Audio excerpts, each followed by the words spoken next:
mind, what's the state of play with Eubanks now? Obviously they've got one fight left with you on the contract. How's it going to work? Is he going to be on the undercard? We've had a couple of meetings with them, well my dad has, because I'm just taking a step back, you know.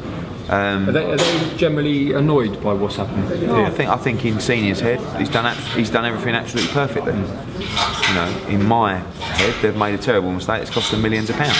Doesn't mean they won't get there at some point, because he's a very good fighter, and they do have a good product. And actually, there is the argument, and maybe this was the plan all along, that this hype created off the back of this process has benefited Chris Eubanks Jr.'s profile.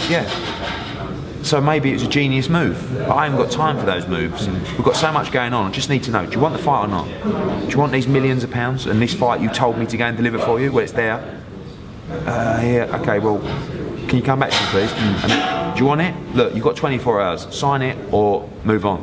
How frustrating is that for you? Because you know how talented Chris Eubanks Jr. is. But then well, it's frustrating because I work on a common sense basis. And listen, maybe it's just common sense to me, but I like to think I've got a good understanding of common sense. And when you ask me to make a fight and I deliver it and offer you the chance to fight and make millions of pounds, that's frustrating when I can't get it over the line. Because it's hard enough to make a fight in the first place. So, you know, when I made the Spike O'Sullivan fight as a final eliminator, I always felt we'd go and fight Daniel Jacobs next. But then the Nick Blackwell fight come up and they wanted to fight for the British title. I didn't agree. But they felt like to win the British title was good for the brand. Okay, get that argument. Then we fight Tom Doran, which was a marking time fight for the Golovkin fight. Delivered that, and now they want to fight Tommy Langford, what the board have ordered. Which, you know, no disrespect to Tommy Langford, he's a good young fighter, but you know, we talk about Jacobs and Golovkin and Doran and Langford. So there's a value to the Langford fight in my head financially, and it's probably nowhere near the value of what they perceive it to be. Is there a chance that could be on there? Or is there a chance he could be on there, Eubanks? I mean, maybe, but that goes to purse bids in 10 days. I mean, I had a meeting the other day with Andy Ailey from Queensbury, which was quite unusual. We sat down, we had a cup of coffee for 2 hours. The board have ordered 4 or 5 fights between our guys and their guys, and I think, I wouldn't say the Cold War is over, but I think fighters are earning too much money, which is great for fighters, but some people can't compete. We can, because we have a great business and we have a great model, but other guys who are trying to compete are going to end up getting themselves into trouble. So I think you know, it's kind of like a conversation.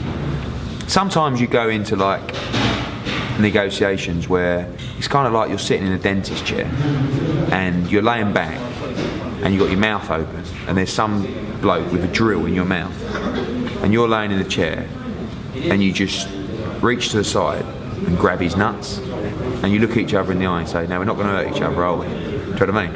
It's a bit like that, right?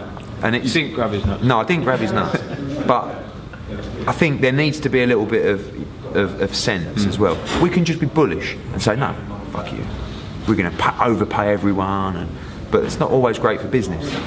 But the problem with British boxing at the moment, and it's not really a problem, but it is probably for promoters, is it used to be something mega to become a world champion. Now it's a wonderful achievement and you are part of the club.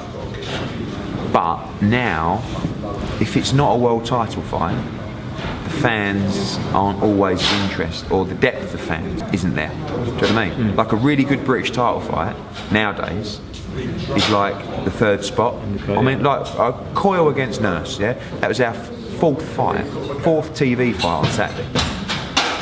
A year ago, 2 years ago, that was headlining in Hull. Do you know what I mean? So, and that's why you're seeing fighters take big fights.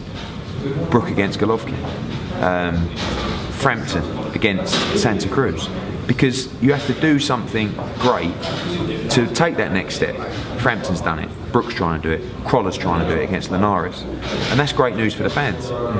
and almost like standard world title defences aren't that attractive anymore, you know. So I think everyone's under pressure to deliver those super fights, and that's good news for the fans. If you guys haven't already done so, make sure you download the Behind the Gloves app. It's free, and it features really cool stuff like a fight calendar that reminds you of all the upcoming fights, and it allows for you to, with one click, to remind yourself directly to your phone. And it also features 24/7 breaking news that's going on in boxing. So make sure you guys go ahead and do that and subscribe to this channel.